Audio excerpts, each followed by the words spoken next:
The last 5 Republican Party chairmen of the state have endorsed our campaign, and something very unusual has happened this time. Normally a county chairman on the local level never endorses in a primary race between when there's 2 Republicans running. I have 8 counties. 7 of the 8 county chairmen have endorsed our campaign.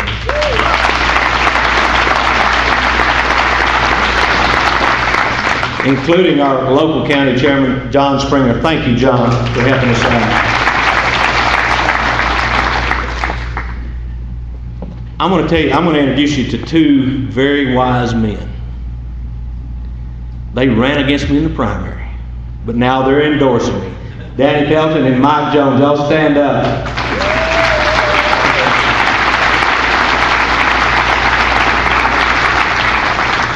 Danny was in the race and got out early, and Mike ran an impeccable campaign, a clean campaign. I admire him for that. We started out as enemies, and that we ended up as very good friends. We found out that we're just basically parallel when it comes to conservative issues. So, Mike, thank you for getting on our team. Mike followed us around Saturday. We went to 5 cities, had an NRA tour. Mike was there at every one of them campaigning with us. So, God bless you, Mike. Thank you. We appreciate your support.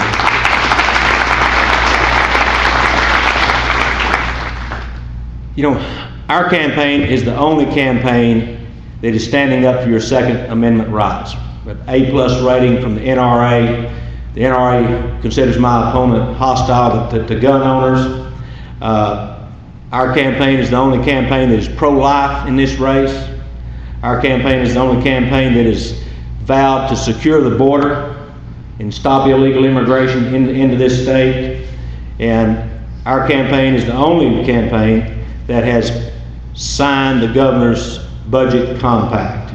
And I'm going to invite the governor up in a minute, and I'm going to sign that here in front of you before I introduce him. Here's the problem.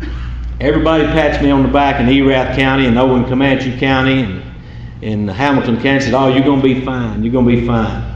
And I'll win Erath County, and I'll win Comanche County, and I'll probably win 7 out of the 8 counties. There's 160,000 people in this district. 80,000 of them are in my opponent's home county. That's the problem. There's over 18,000 votes cast in the primary. We were separated by 177 votes. So not only do I have to win Erath County, I have to win it big. We're running a campaign, it's called Knock and Drag. We're going to knock on your door and we're going to drag you to the polls.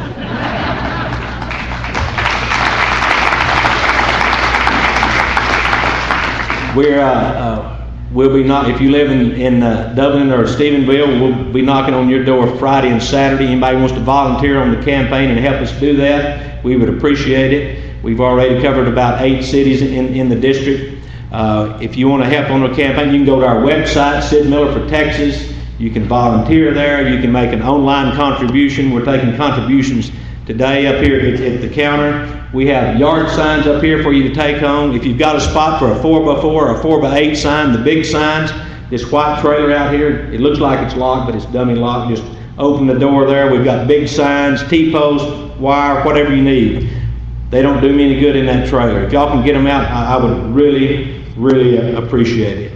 The best thing you can do is go vote, obviously. Take your family, take your friends, take your co-workers, take your Sunday school class. If everybody in here would make sure that 10 people get to the polls, I think we would win. Because there's probably over 200 people here today. That's over 2,000 votes. That widens that 177 by quite a bit. It's going to be a low turnout.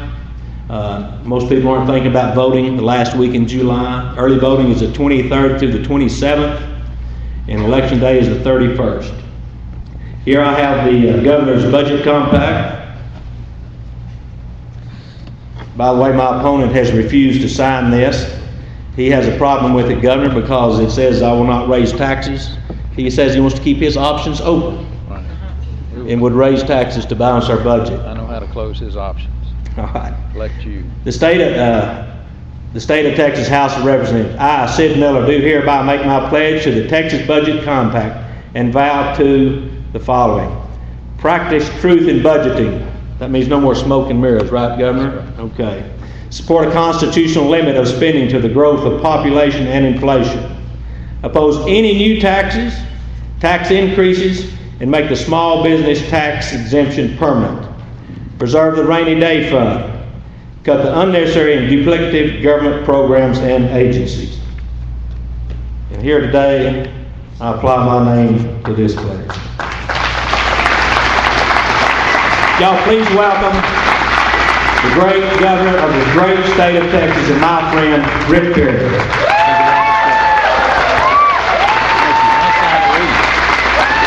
Make it official.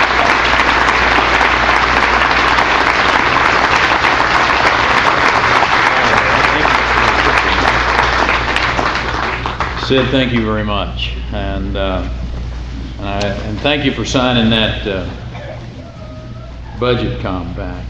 It is an important piece of paper that just has some words on it. Words matter in this business, and one of the things I learned about Sid Miller early in my relationship with him is that he is a man of his word. He is a man who, when he shares with you that he is going to do something, you don't have to go back and check on him. Becky, I want to say thank you for being here today. Becky and Jack were two of my dear friends and great supporters, and we miss Jack greatly.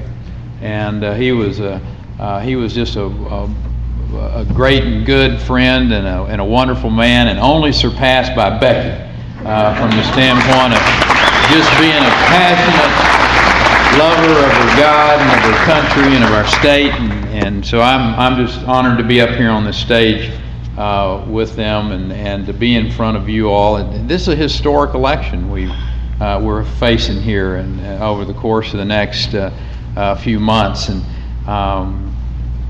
we got to put an end to this president's failed tax and spending policies. And I was just talking to Mr. Stevenson, the man who operates this facility we're in, and he was talking about how he's having to make really hard decisions, business decisions about reducing the size of his staff, laying people off most likely because of the decisions that are being made in Washington, D.C. that are having a very negative impact relative to health care. These policies that, one of the reasons I'm so for Sid Miller is that he is such a powerful, believer of the 10th Amendment. We don't need that. I'll promise. I'll be out. Y'all can hear me. And this issue of having a 10th Amendment and to believe in it and stand up for it. The power is not delegated to the United States by the Constitution, nor prohibited to it, Amen. Are reserved for the states, respectively, or to the people. I mean, that is a simple and a straightforward thing. Making sure that this man gets back into the Texas legislature is incredibly important. He has been a powerful ally. He has been my partner. He and his wife have been, Anita and I, not only personal friends but professional friends over the course of the last 12 years. You think about what he has been able to protect, to defend, and for that matter, to bring to this community and to this area of the state. It's very profound. He laid a list out for you. This is a good man. This is a decent man. It's a man of faith, conviction, and I might add, a true conservative.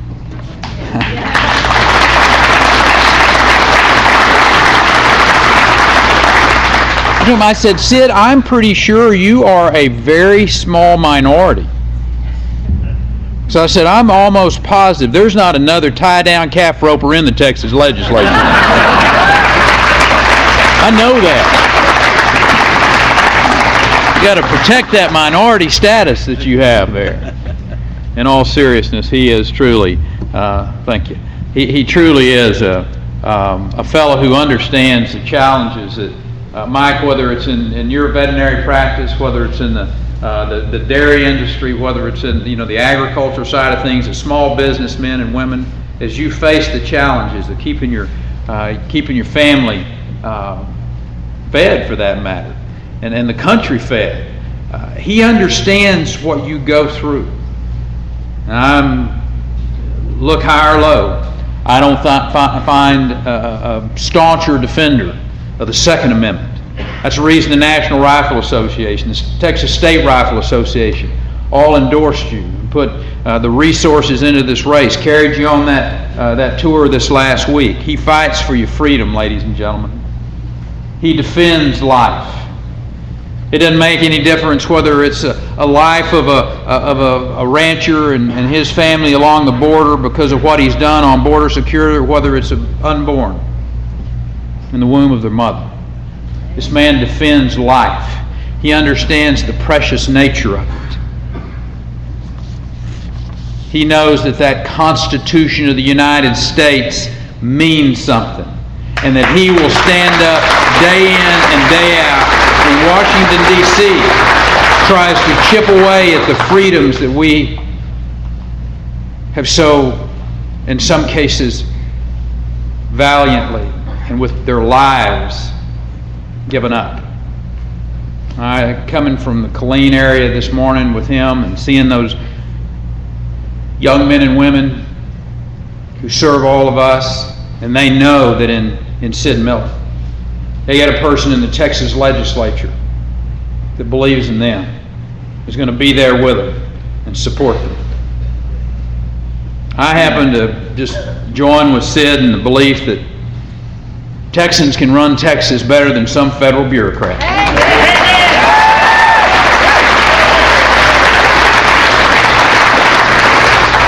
Whether it's delivering our health care, or educating our children, or building our transportation infrastructure. Washington would dearly love to come into this state and say, let us tell you how you're going to do it. But having strong members of the legislature like Sid, who are not afraid to stand up and say, no, you're not. This is the Constitution. We're going to hold it dear, and we're going to hold your feet to the fire on it. See, you don't have to settle for this election. You just don't have to just settle for whoever comes along. You got a great and proven conservative in Sid Miller. He's going to fight for you. There's still a lot of fight in that old gray-haired man there. I say that about him because I got him by 5 years, I think. He does. He's still got that fire in his belly. Come hell or high water, he's going to be fighting for you in Austin, Texas. And that, I think, is why all of us have come out here today, is to say, Sid, thank you. Thank you for loving your country. Thank you for loving your state. Thank you for loving your family and your God, to the point of which you have sacrificed. But it's been well worth the fight. Amen. This is a man that we need to send back to Austin, Texas. Send you back. All right? God bless you. Thank you all for coming out and being over today. Thank you.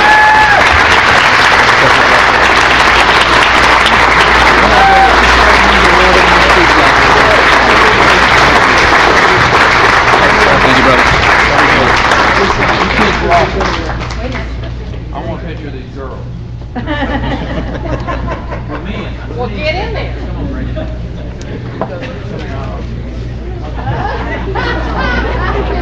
Wait a minute, I've got it.